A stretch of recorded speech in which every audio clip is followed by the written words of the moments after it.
Hey y'all, it's Grizz here at Windmill Farm in North Mississippi. Why don't y'all come along with me today as we look into bug out bags and taking a little bit of the mystique out of it, alright?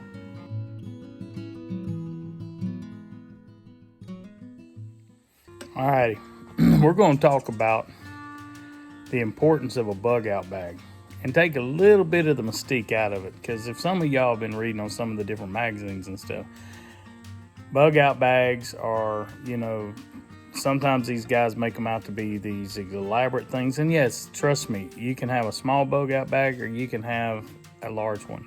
They're basically emergency supplies. That's it, people. Emergency supplies. There it is. The mystery's taken out of it. Now, I'll show you a quick look through my bag to show you what I carry. And this particular bag that I'm showing is not my big bag that sits in the house. This is the small bag that stays in my vehicle at all times. So if there's a situation for whatever reason that I have to leave my vehicle behind and still try to make it home, this is what I have to make it home with. Or that, let's say I'm stuck somewhere and I need to survive until somebody can get to me to get me out of a situation, whether it be I got caught in an area that was ravaged with, storms and stuff, whether it's an earthquake if I'm out west, whatever. There's multitude of reasons why to have this. This is not always about the fall and demise of your government. This is not about the next zombie apocalypse or anything like that. It is just being prepared. We just had a hurricane come through the Gulf Coast down here, and there is bunch of people who would have probably have loved to been able to have just a small bug out bag just to survive a little bit until such time as they could be rescued. That is it in a nutshell, people. It is nothing complicated. It is nothing exotic. It is nothing, I don't know what else to tell you. It's nothing crazy. It's what you think you need in order to survive. Now, granted, there's some things that I think should be in every bug out bag. A way to make fire, a way to figure out where you're at, a way to see at nighttime. If it's, if you can't stay where you're at, you need to keep moving. You need some kind of light source. You're going to need something for water, something to eat. You're going to need something for making some kind of a habitation to sleep in. And then you're also, depending on, like me, I have diabetes, I have a few other medical problems. You're going to need things to help you in case you're injured. So a small medical kit is crucial. You can add other things into your kit. You can add as much as you need or as little as you need. It depends on what your skill set is and what you're able to do. That's it, people. I just took the mystery out of it, okay? So let's take a look at my bag real quick. I'll explain what I have and why I have it, and then we'll come back, all right? Alrighty, y'all. You see my main bug out bag here. On top, you'll notice that I have a small paracord bracelet. That's about 300 feet of paracord in that total, in that cobra braid. Over here on the side of my bug out bag, you'll notice I have a writing utensil. This is a pencil. I have a pen on the other side. That's for writing, leaving people notes. Now, here's my gloves. Below my gloves here is another smaller bug out bag that's I put inside this. This is where I compartmentalize certain things. Here's my protection. Now down here I have a compass, and then I have a fire starter with lint to help me get the fires going. If you notice, there's several different knives here for different applications and different uses. There is the ammunition for my protection, so I can have enough. Up here, I have a small writing pad. Here's water purification and life straw that I use. This is just them ration bars that they call them. It's just enough to get you down the road. Now here is starting some of my medical stuff. This is my bleed stop. Alcohol pads. Also in this Ziploc bag is aspirin, Tylenol, things like that. I've got different bandages. I got scissors. This is my suture kit starting here. These are different size needles and thread. Here is the hemostats for that. There's steri strips for the straight cuts.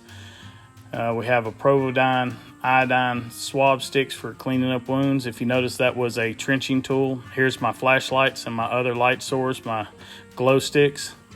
Here's just some lens wipes and stuff for keeping my glasses clean. Also eating utensil.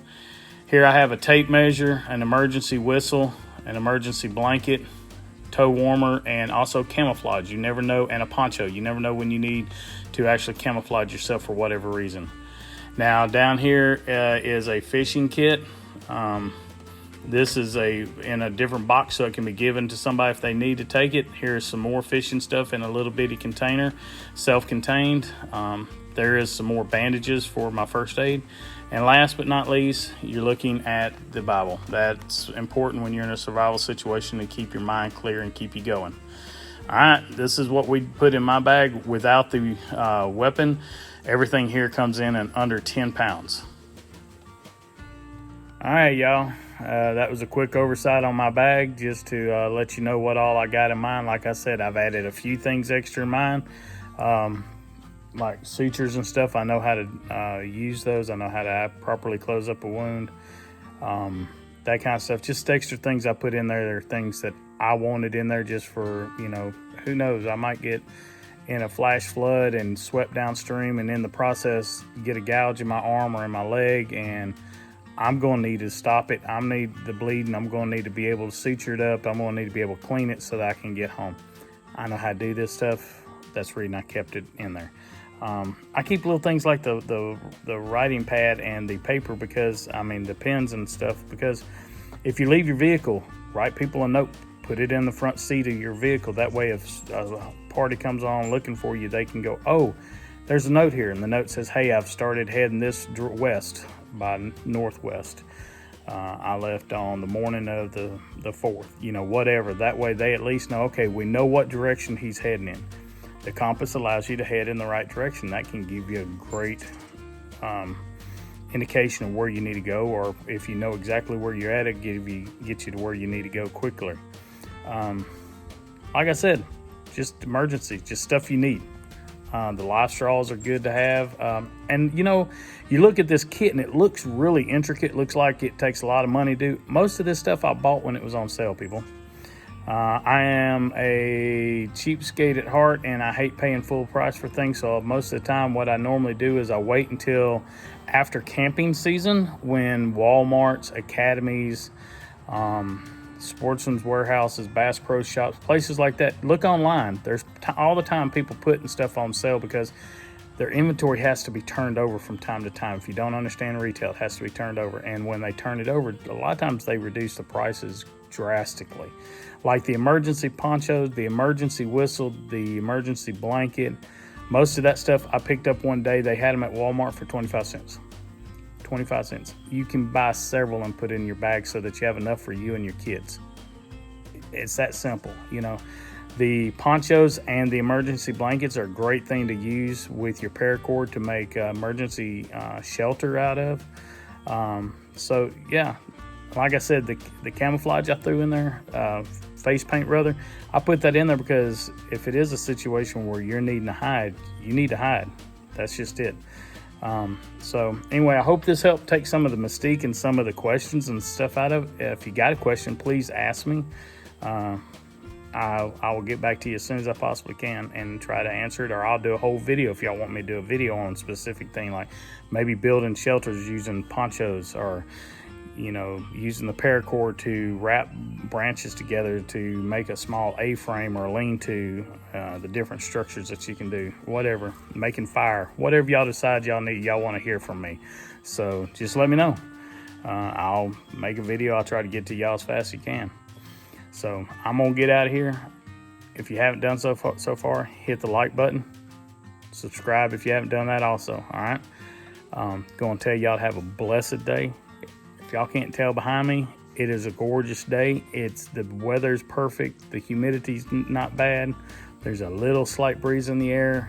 Fall is around the corner, y'all. All right. So have a blessed day. And as always, be safe.